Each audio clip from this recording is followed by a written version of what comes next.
জয় মা চামুণ্ডা ৰাশি ফলৰ ভিডিঅ'লৈ আপোনালোক সকলোকে স্বাগতম জনাইছো। ৰাশিৰ ফল হৈছে 31 জুলাই 2024 বুধবাৰ পৰিছে আৰু আজি কৃষ্ণপক্ষৰ একাদশী তিথি পৰিছে। আজিৰ দিনটোত গোটেই দিনটোত জন্মগ্ৰহণ কৰা শিশুসকলৰ ৰাশি হ'ব বৃষ ৰাশি আৰু ৰাতি 10:15 পিছত যিসকল শিশু জন্মগ্ৰহণ কৰিব তেওঁলোকৰ হ'ব মিথুন ৰাশি আৰু আজিৰ গোটেই দিনটোত পুষ্পিতা হোৱা কন্যাসকলৰ যোগ হ'ব পতি হিতা যোগ। এতিয়া আহক মিনলৈকে প্ৰত্যেকটো ৰাশিৰ ফল আমি জন্ম ৰাশি বা চন্দ্ৰ ৰাশিৰ আধাৰত নিৰ্ণয় কৰিম। মেষৰ কাৰণে কেনেকুৱা? মেষৰ কাৰণে বৰ এটা ভাল নহয়। বৈবাহিক ক্ষেত্ৰত আপোনালোকৰ চিন্তিত হ'ব লগা হ'ব পাৰে। বৈবাহিক ক্ষেত্ৰত অকণমান ইফাল সিফাল আপোনালোকৰ টেনচন টাইপৰ কিবা এটা বনি থাকিব পাৰে বা যিকোনো কথাত বিবাদ আদি আপোনালোকৰ হ'ব পাৰে বা কথাবিলাক আপোনালোকে ভবাৰ দৰে নহ'ব পাৰে। বাকী বহুত ডাঙৰ পইচা পাতি যদি আপোনালোকে নিৱেশ কৰে তেতিয়াহ'লে ক্ষতি হ'ব পাৰে। সাৱধান আপোনালোকে হ'ব লাগিব।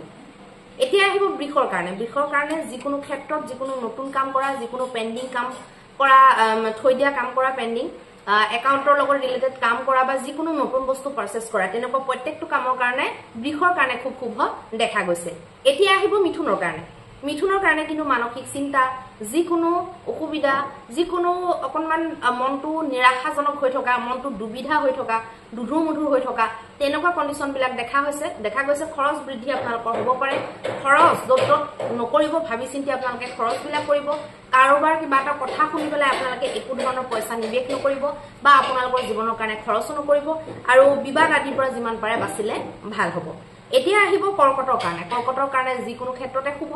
আপোনালোকৰ মুঠতে লাভালাভৰ লগত জড়িত হৈ থকা, আপোনালোকৰ ভাগ্যৰ লগত জড়িত হৈ থকা, আপোনালোকৰ কিবা এটা নহয় কিবা এটা শুভ হোৱাৰ লগত জড়িত হৈ থকা প্ৰত্যেকটো ক্ষেত্ৰতে শুভ দেখা গৈছে। এতিয়া আহিব সিংহৰ কাৰণে। সিংহৰ কাৰণে কিন্তু কাৰ্যক্ষেত্ৰত বৰ এটা ভাল বুলি ক'ব নোৱাৰি। কাৰ্যক্ষেত্ৰত অকণমান চিন্তা এটা বনি থাকিব। ঘপককে যি টি আইডিয়া আপোনালোকে এপ্লাই কৰিম বুলি ভাবি নল'ব।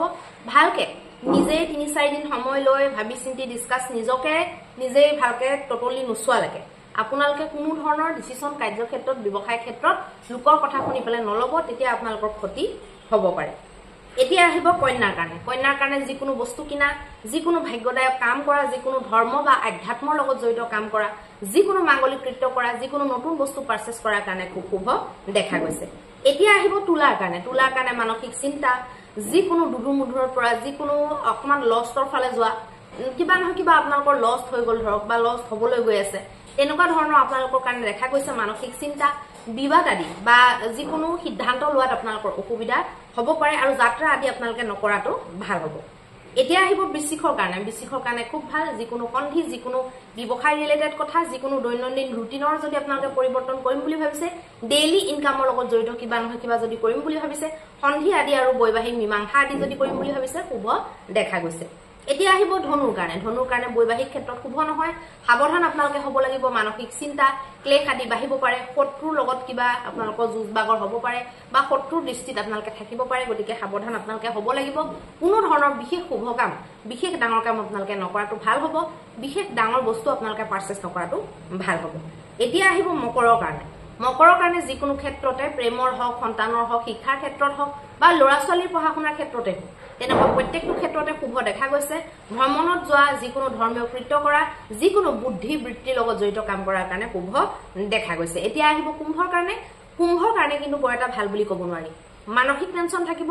বন্ধুৰ লগত বিবাদ হ'ব পাৰে, মাক বা দেউতাকৰ লগত বিবাদ হ'ব পাৰে। গতিকে বিবাদ কেনেকে নহয় সেইটো আপোনালোকে চিয়ৰ কৰক আৰু নিজৰ মুখৰ বাণীত আপোনালোকে কণ্ট্ৰল কৰক। মুখৰ বাণীত যদি কণ্ট্ৰল নকৰে আপোনালোকৰ আজিৰ দিনটোত ক্ষতি হ'ব পাৰে। যি টি মানুহক যি টি কথা ঘপককে মনলৈ আহিল বুলিয়ে হ'ব পাৰে বুলি আপোনালোকে কৈ দিলে ক্ষতি হ'ব পাৰে। ধৈৰ্য ধৰিব লাগিব। বাণীৰ সংযম আৰু নিজৰ বিবেকৰ দ্বাৰা আপোনালোকে যিকোনো পৰিস্থিতি সন্মুখত আহি পৰিলেও তাক আপোনালোকে চুলঝাবলৈ হেণ্ডেল কৰিবলৈ আপোনালোকে চেষ্টা কৰিব লাগিব। এতিয়া আহিব লাষ্ট ৰাশি, মীন ৰাশি। মীনৰ কাৰণে যিকোনো ক্ষেত্ৰতে পৰাক্ৰম বৃদ্ধি, পৰাক্ৰম কৰা, যিকোনো নিজৰ কিবা এটা কথাত উঠি পৰি লগা বা যিকোনো শাৰীৰিক আৰু মানসিক পৰাক্ৰমৰ কাৰণে অত্যন্ত শুভ দেখা গৈছে। যিকোনো শুভ কাম আপোনালোকে নিজৰ পৰাক্ৰমৰ দ্বাৰা আপোনালোকে একেবাৰে কনক্লুজনত পਹੁঁচাব পাৰিব। পৰাক্ৰমত যদি কমি থাকে, এলাহ ভাৱ যদি থাকে, তেতিয়াহ'লে কামবিলাক আপোনালোকৰ নবনিব। বিদ্যাৰ্থীৰ কাৰণে, খেলুৱৈৰ কাৰণে খুব শুভ দেখা গৈছে। যিকোনো ফালৰ পৰাই আপোনালোকৰ যাত্ৰা, সৰু সৰু ছুটি যাত্ৰাবিলাকৰ পৰা লাভ বা যিসকলে যাত্ৰা কৰি ব্যৱসায় কৰে তেওঁলোকৰ কাৰণে লাভ দেখা গৈছে আৰু ভ্ৰমণ আদিৰ ক্ষেত্ৰত বা বৈবাহিক ক্ষেত্ৰতো আপোনালোকৰ শুভ দেখা গৈছে। ইয়াৰ মাজতে মই এটা কথা কওঁ, কোনোবাই মোক হেৰিত কি কয় ফেচবুকত কমেণ্ট দিছে কিবা বাইদেউ আপুনি বহুত নাজানে, কুণ্ডলী হয় কুণ্ডলী নহয়। মই আচলতে আপোনালোকক কৈ দিওঁ, মই মানে হিন্দী ডিপাৰ্টমেণ্টত পঢ়া, মই হিন্দীত মাষ্টাৰ ডিগ্ৰী কৰা হয়। তো মই মানে মেট্ৰিক পাছ কৰাৰ পিছৰ পৰা বেছিকৈ হিন্দী পঢ়াৰ কাৰণে মোৰ ৱৰ্ডৰ উচ্চাৰণবিলাক যিবিলাক সেইবিলাক বেছিভাগ হিন্দীত কৰা খায়। মানে যদিও বা মই অসমীয়া মানুহ, কিছুমান এতিয়া জন্ম কুণ্ডলী বুলি মই কেতিয়াও কোৱা নাই, আজিলৈকে মই কৈয়ে পোৱা নাই, জন্ম কুণ্ডলী বুলিয়ে মই কওঁ। গতিকে কুণ্ডলী বুলি কওঁতে সেইটো আপোনালোকৰ সেইটো অসমীয়াত আপোনালোকৰ ভুল যেন লাগিব পাৰে, কিন্তু হিন্দীত সেইটো একদম একজেক্ট এইটো কাৰেক্ট হয়। গতিকে এইবিলাক কথা আপোনালোকে নকব, ভুল যদি ধৰিবলৈ আছে বেলেগ বস্তুত ভুল হইব। মানুহে এতিয়া আপোনালোকে জানো কথাৰ মাজত ইংলিছ ৱৰ্ড ইউজ নকৰে? আজিকালি কোন মানুহ আছে যি নেকি কথাৰ মাজত একেবাৰে গাঁৱৰ কুকুৰকেইটা বাদ দি কোন মানুহ আছে যি নেকি ইংলিছ শব্দ প্ৰয়োগ নকৰাকে লাইন বাই লাইন কথা কয়, নিজৰ ঘৰতো ইউজ কৰে? গতিকে এইবিলাক অদৰকাৰী ভুল নধৰিব। ভুল যদি ধৰিবলৈ আছে একেবাৰে ডাঙৰ ভুল ধৰক, সন্মুখত আহি ভুল ধৰিব। এইবিলাক অদৰকাৰী ভুল ধৰি পেলাই আপোনালোকে কমেণ্ট নকৰিব। মই এইটো লাষ্ট টাইম কৈ দিছো, এবাৰ পৰা যদি এনেকুৱা ধৰণৰ কথা কয় মই ডাইৰেক্ট আপোনালোকক মানে আমাৰ পেজখন নেদেখা কৈ দিম, কাৰণ সেইটো অপশ্যন মোৰ হাতত আছে। এতিয়া আহকচোন আমি মহা উপায়ৰ বিষয়ে আলোচনা কৰো। মহা উপায়ত আপোনালোকে কি কৰিব? মহা উপায়ত আপোনালোকে বাকলি থকা যে মগুটো চেনি দি পেলাই তিয়াই থব। মঙলবাৰ দিনা ৰাতি আপোনালোকে তিয়াই থৈ যদি বুধবাৰ দিনা ৰাতিপুৱা আপোনালোকে যিকোনো চৰাই চিৰিকটিক আপোনালোকে খাবলৈ দিয়ক, লগতে আপোনালোকে ৰুটি আদিও আপোনালোকে খাবলৈ দিব পাৰে। তাৰ পিছত আপোনালোকে লক্ষ্মীৰ 108টা নাম আপোনালোকে পাঠ কৰক, ঘিউৰ চাকি লগাই পেলাই অত্যন্ত শুভ ফল লাভ কৰিব পাৰিব। ধন্যবাদ।